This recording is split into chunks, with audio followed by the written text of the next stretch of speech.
پہلی چیز جس کی طرف ہم سب کو متوجہ ہونا چاہیے رمضان المبارک کے آنے سے پہلے، وہ ہے رمضان کی تیاری۔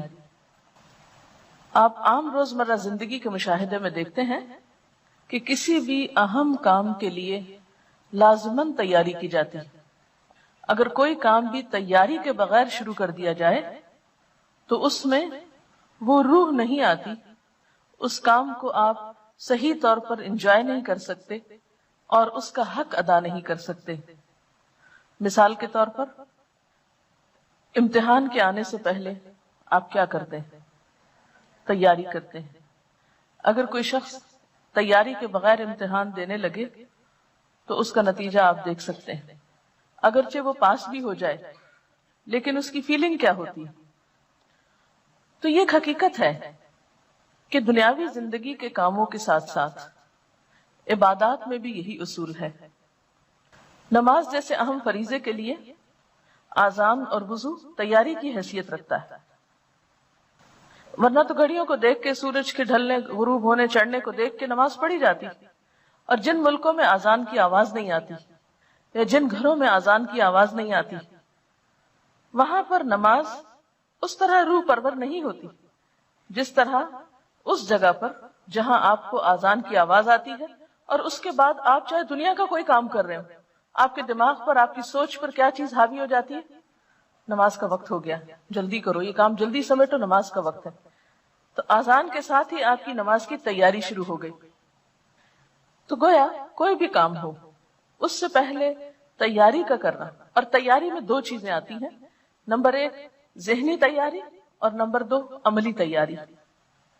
ذہنی تیاری میں کیا چیزیں شامل ہیں کہ آپ اپنی سوچ کو، اپنے دھیان کو، اپنے احساسات کو، اپنے جذبات کو اس طرف موڑنا شروع کریں، ایسے اسباب اور ایسے حالات سے گزریں کہ جس سے آپ ذہنی طور پر اس چیز کے کرنے کے لیے فوکس ہو جائیں۔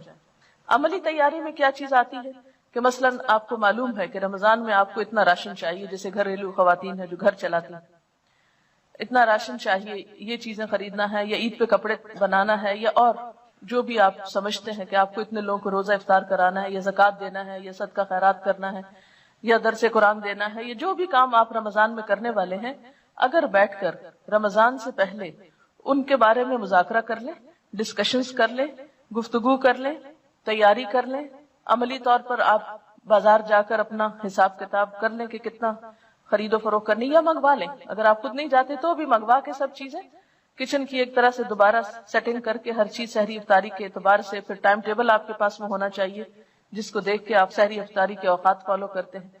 پھر اسی طرح اگر آپ کو کہیں اور تراویح پڑھنے کے لیے جانا ہے تو سواری کا ارینجمنٹ، یہ کس کے ساتھ جانا ہے، یہ کس کو اور ساتھ میں لانا ہے، یہ ساری چیزیں رمضان سے پہلے ایک ایک کر کے، جن کا ابھی میں ذکر کروں گی، ان کو عملی طور پر بھی تیار کر کے رکھ لیں اپنے پاس۔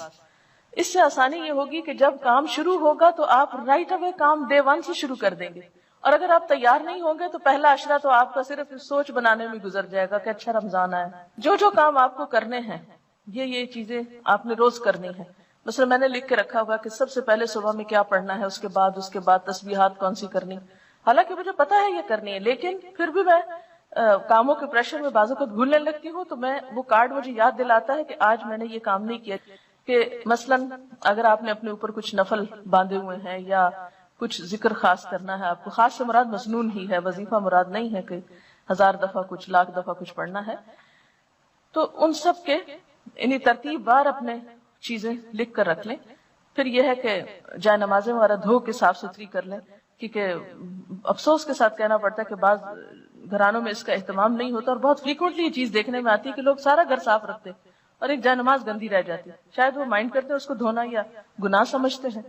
تو عبادت میں لطف کے لیے کیا ہے، تھوڑا سا گھر کی صفائی کو بھی دیکھ لیں، کچن کی صفائی، گھر کی صفائی، اپنے بیڈ کی، کمرے کی، جہاں آپ کو عبادت کرنی ہے، جہاں پڑھنا ہے، کتابوں کی شیلف کی، الماری کی، یعنی ہر ایک چیز جو ہے بالکل ترتیب سے کر لیں، اور اتنی ترتیب سے کر لیں، بلکہ میں تو بعض اوقات یہ کیا کرتی تھی کہ جو بیڈ بستر وغیرہ سال بھر اٹھتے رکھے جاتے ہیں، وہ میں رمضان سے پہلے چادریں، ہر چیز اس طرح ایسی جگہ پہ رکھ لیتی تھی کہ بس صرف 1 منٹ اس میں لگے اور ہر چیز جلدی جلدی تبدیل ہو جائے۔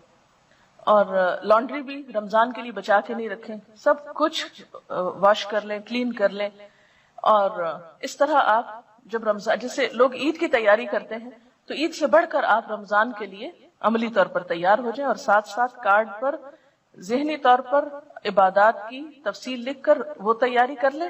اور پھر خاص طور پر یہ بات کہ کوئی بھی نیکی جو نفل کا درجہ رکھتی ہے عام دنوں میں، وہ رمضان میں فرض کا اجر و ثواب پاتی.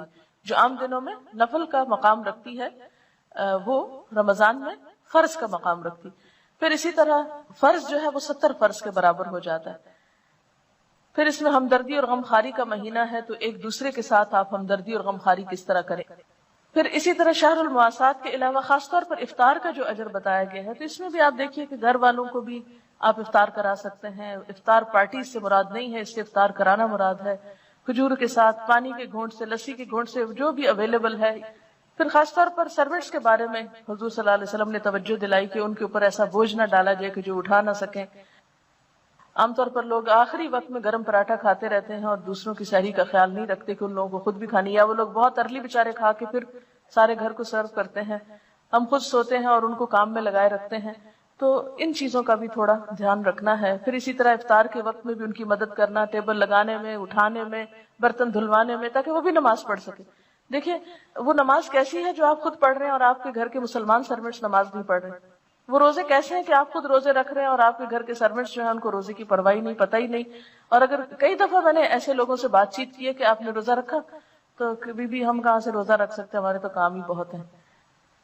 تو اتنا اس وقت افسوس ہوتا ہے کہ کیا یہ نہیں ہو سکتا کہ رمضان میں کچھ کام کم کر لیں. کئی لوگ تو نئے کام شروع کر لیتے ہیں، گھروں کی سفیدی شروع کر دیتے ہیں، پینٹ کرانے لگتے ہیں، فرنیچر بدلوانے لگتے ہیں. وہ کہتے ہیں اور تو کوئی کام نہیں ہے اب، کیونکہ دن کی پارٹیاں وارٹیاں، کافی پارٹیز ختم ہو جاتی ہیں. تو وہ اس مہینے کو کس طرح لیتے ہیں؟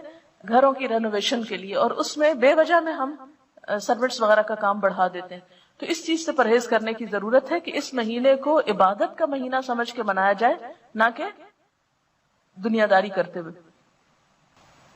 پھر اس میں آپ دیکھیے کہ جیسے آپ نے ذاتی کام جو کرنے ہیں اس میں روزہ رکھنا ہے. اور روزے میں صرف روزہ رکھنا نہیں ہے، بلکہ کیونکہ حدیث میں آتا ہے نا، جس نے روزہ رکھ کے جھوٹ بولنا نہ چھوڑا اور جھوٹ پہ عمل کرنا اور لڑائی جھگڑا اور فحش گفتگو اور ان چیزوں کو نہیں، تو پھر اس کا روزہ روزہ نہیں، کیونکہ روزہ صرف بھوکے پیاسے رہنے کا نام نہیں.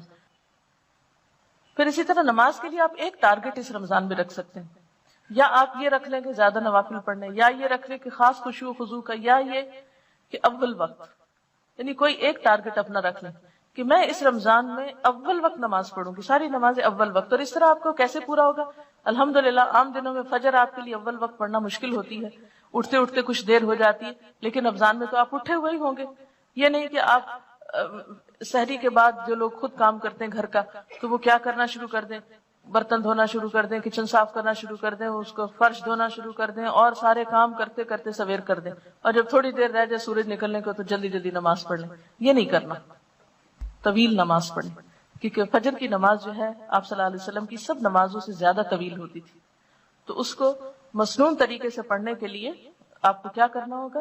آپ اندھیرے میں شروع کرتے تھے اور تھوڑی تھوڑی روشنی ہو جاتی تھی جب ختم کرتے تھے. ہم لوگوں نے کتنی دفعہ زندگی میں مسنون نماز فجر کی پڑھی.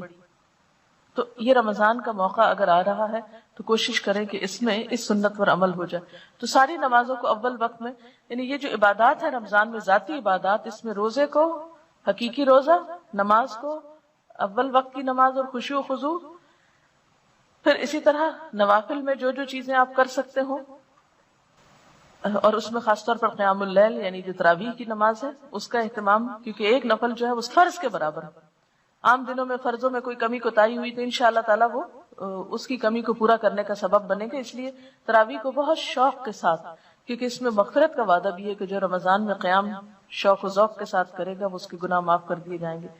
پھر اسی طرح قرآن پاک کی تلاوت، قرآن پاک کی فجر کے وقت تلاوت جو ہے، یعنی نماز کے بعد جو آپ تلاوت کریں، اس تلاوت کو لاؤڈلی کرنے کی عادت ڈالیں. آپ دیکھیں گے کہ آپ کی زبان کی لکنت اور آپ کی زبان کی وہ جو ہے